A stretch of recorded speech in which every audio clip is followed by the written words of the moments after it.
Čiže hodnotenie aut. Červené auto bez strechy.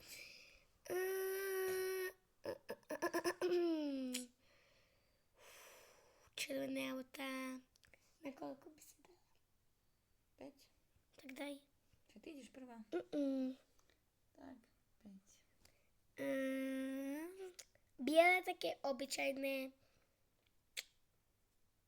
6. Taká stredná cesta u mňa. 4.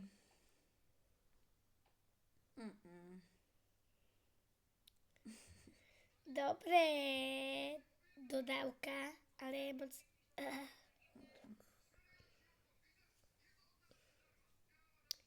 Čierne.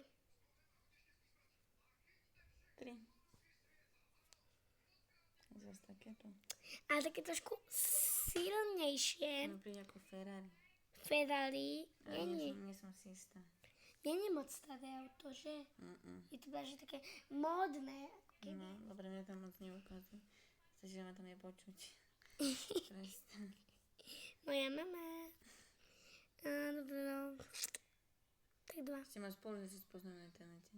Čo? Si ma spolužiaci spoznajú na internete. Kľudne, ja nemám problém. 7. Alebo spolužiačky. Skôr. To je také obyčajné, fádne. To by som dala 9. No ako ty chceš, ty si na rade. No. Na jednotku to nedám. Nie na jednotku. To je, uvidíš, a Jessica je špatná. Fuj. Dobre som dala hento na jednotku, vidíš? Hej, no. No. Čiže ak sa vám toto video bude páčiť, tak dajte like a veľmi sa za to poteším.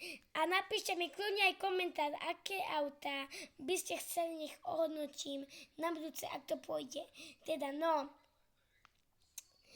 A ešte budeme hodnotiť jedno.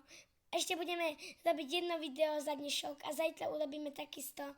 Čiže a každopádne, ak sa vám toto video, ako som už spomínala, páčilo, tak dajte like, napíšte mi dole komentár a ahoj, do ďalšieho videa.